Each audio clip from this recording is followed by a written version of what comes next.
बिस्मिल्लाहिर्रहमानिर्रहीम। अस्सलाम वालेकुम मेंबर्स। आज का न्यूज़पेपर लेट रहा, कुछ मसरूफियात थी। तो जैसा कि मैं एमसीक्यूज़ आपको जनरल नॉलेज के हवाले से जीके की एक सीरीज़ है। इसमें करंट अफेयर एफपीएससी में 20 मार्क का पूछा जाता है और पीपीएससी में 5 to 6 मार्क का करंट अफेयर का पोर्शन आता है। और वैसे भी ओवरऑल भी जितना भी जीके पे बेस्ड पेपर होता है वो न्यूज़पेपर बेस्ड ही कहा जाए तो हो सकता है, क्योंकि जो भी चीज़ें हाईलाइट होती हैं उसी के related he almost every part of GK जो है वो बनाया जाता है। तो मैं जनरल नॉलेज के हवाले से ही आपको एमसीक्यूज़ तैयार करवाती हूँ और कोई ना कोई टॉपिक आपको इस तरीके से तैयार करवाती हूँ कि वो चीज़ आपको तैयार हो जाए। बस मसला ये है कि बस आपके दिमाग में चीज़ बिठानी होती है, चाहे इमोशनली उसको बिठाया जाए, चाहे बाय फोर्स बिठाया जाए या आपको कुछ डांट डपट के बिठाया जाए। तो मेरा तरीक़ाकार इस तरह होता है, कोई भी टॉपिक मैं बाद औक़ात इस तरह तैयार करती हूँ कि आपके दिमाग में बैठ जाए और कभी ना भूले। जैसे आपने जमाल खशोगी वाला केस काफ़ी उसमें इमोशनल था, तो मैंने जानबूझ के ऐसा तैयार किया था कि आप लोग उसको जब सुने तो वो चीज़ आपको भूले नहीं। वो था भी इमोशनल टॉपिक। इसी तरह जो दूसरा केस था उसका जॉर्ज फ्लॉयड और जो अहमद जो ग्रैंडफादर एक जिसकी डेथ हुई थी कश्मीर में, जिसको किल किया था सोल्जर। तो मैं टॉपिक इस तरह से बनाती हूँ कि आप लोगों को चीज़ याद रहे। चीज़ याद करवाना मैटर है, किस तरह करवाई जाए वो मैटर नहीं करता। तो आज कुलभूषण यादव के हवाले से थोड़ी सी बात करते हैं, क्योंकि आपको पता है इंटरनेशनल कोर्ट ऑफ जस्टिस में लास्ट ईयर इसका केस जो था वो हीयरिंग भी हुई थी, पाकिस्तान इंडिया दोनों तरफ से। इस पे मैं बाकायदा आपको लेक्चर भी दे दूँगी यादव केस क्या है, लेकिन फॉर द टाइम बीइंग आप इतना याद रखिएगा और चीज़ नोट कर लीजिएगा कि जो वियना कन्वेंशन है ये 24 अप्रैल 1963, ठीक है, 24 अप्रैल 1963 में ये जो है वियना कन्वेंशन इसकी बाकायदा नोटिफाई हुआ था। ठीक है जी, ये चीज़ याद रखिएगा। तो article 36 of Vienna convention of consular relations of April 24 1963, जिसके अंदर ये कुलभूषण यादव का केस पुट किया गया है अभी के, क्योंकि कुलभूषण यादव की दोबारा से अपील करना चाहता है इंडिया। तो पाकिस्तान ने उसको कहा है कि वो रिव्यू करे, कि वो उसको रिकन्सिडर करे पटिशन को before the Islamabad high court. जो भी कुलभूषण के ख़िलाफ़ पाकिस्तान ने इस्लामाबाद हाई कोर्ट ने कन्विक्ट किया है ना, जो भी कुलभूषण को, तो उस चीज़ को वो रिकन्सिडर या रिव्यू करवाए। तो ये भी याद रखिएगा। तो कमांडर यादव ये कैप्चर हुआ था बलूचिस्तान में, ठीक है, मार्च 2016 में। तो और ये रा का एजेंट था। और बाकी आपको इसकी थोड़ी बहुत न्यूज़ पता ही होगी, लेकिन मैं कंप्लीट इसके ऊपर एक आपको बना के मैं अपलोड करूँगी बाद में आपको, कि यादव का पूरा केस क्या है, वियना कन्वेंशन क्या है, इंटरनेशनल कोर्ट ऑफ जस्टिस में क्यों गए पाकिस्तान, और क्या ये पूरा किस्सा था। तो ये फॉर द टाइम बिंग तो 3 एमसीक्यू आप याद रखिएगा। नेक्स्ट है जी,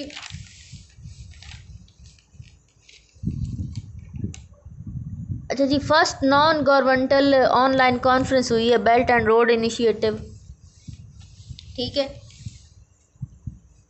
ये हुई है जी डेटेड, ये मैं आपको हमेशा बताती हूँ जब भी मैं न्यूज़ पढ़ रही हूँ, आपको जो भी बताती हूँ एमसीक्यू, तो वो एक दिन पहले का होता है। अगर टुडे का होगा तो मैं आज के बता दूँगी।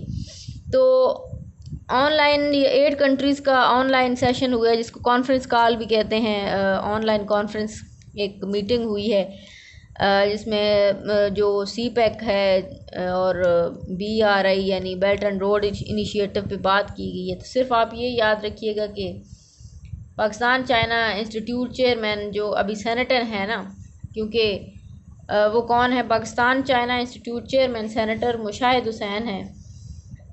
ये आपने याद रखना है। यहाँ पे शायद आपको नज़र भी आ रहा हो।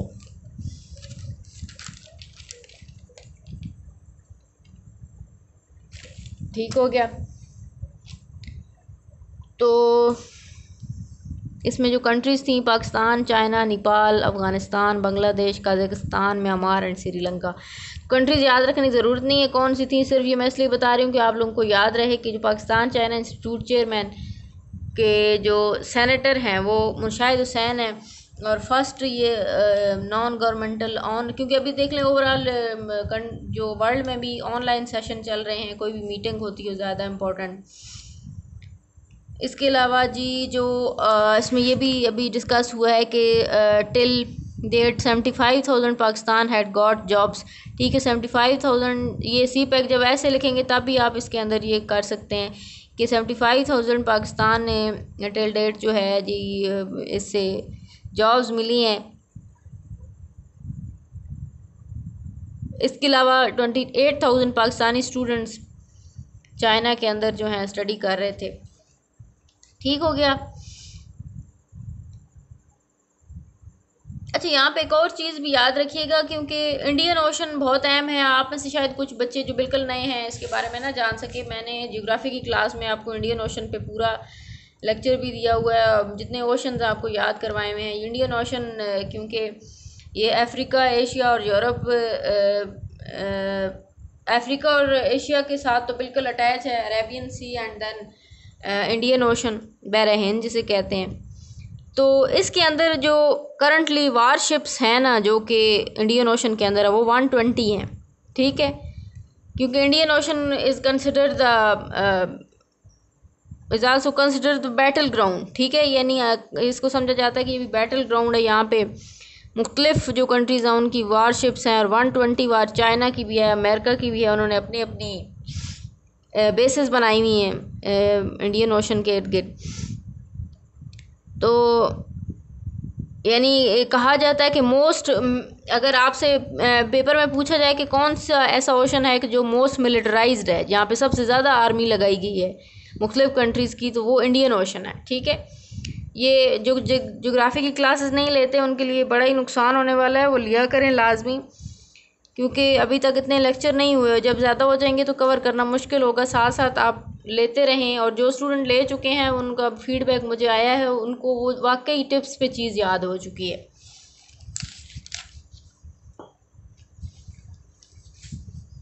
इसके अलावा जी MCQ है,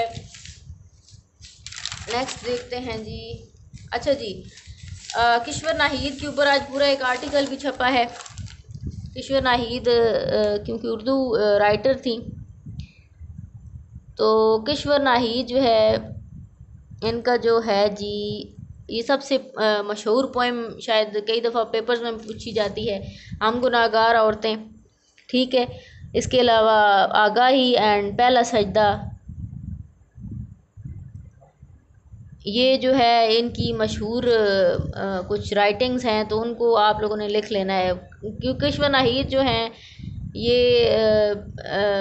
इनको काफ़ी ब्लंट और आउटस्पोकन, यानी आउटस्पोकन, अब मैं पंजाब उर्दू में किस तरह बताऊँ आपको, काफ़ी यानी बहुत ही आउटस्पोकन मतलब होता है कि आप बिना सोचे समझे, बहुत ही वाहियात तो नहीं कहा जा सकता, लेकिन इसी के अल्फाज में शामिल होता है कि इस तरह का आउटस्पोकन।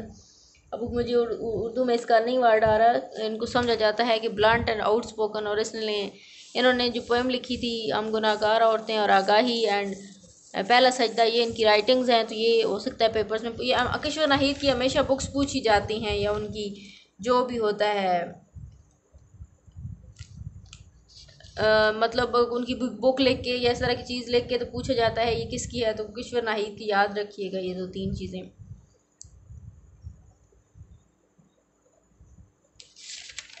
अच्छा जी, नेक्स्ट। अच्छा, FBR के करंट जो चेयरपर्सन है,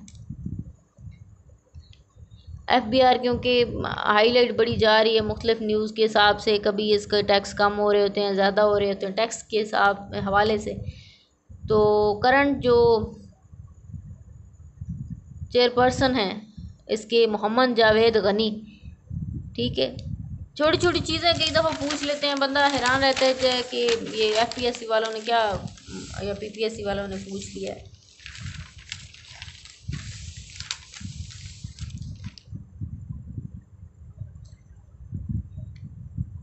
अच्छा जी, सर्बिया शायद आपको ना पता हो,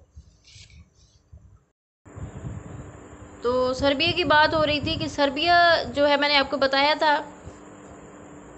कि वही शायद जियोग्राफी के अंदर वो स्टोरी आपको याद हो, ट्रिक मैंने जो आपको बताई थी कि बहुत से सब्र नहीं हुआ तो उसने धो दिया सर्बिया। ये सर्बिया कंट्री जो यूरोप की है, तो यहाँ पे कोरोना वायरस की वजह से जो रिसर्जेंस यानी इंतशार जो फैला हुआ है, तो सर्बिया का बेलग्रेड है कैपिटल, क्योंकि वहाँ पे कर्फ्यू भी लगाया हुआ था गवर्नमेंट ने ड्यू टू कोरोना वायरस। तो वहाँ पे काफ़ी लोगों ने प्रोटेस्ट करना शुरू कर दिया है और तोड़ फोड़ वगैरह हुई है। तो इस वजह से याद रखिए, कोरोना वायरस के केसेस कोरोना वायरस की वजह से मुख्तलिफ MCQs आ सकते हैं। तो ये कोरोना वायरस की वजह से जिस कंट्री में काफ़ी इंतशार फैला है और ये प्रोटेस्ट हुआ है, ये सर्बिया है। इसका जो है कैपिटल है वो जो बेलग्रेड है।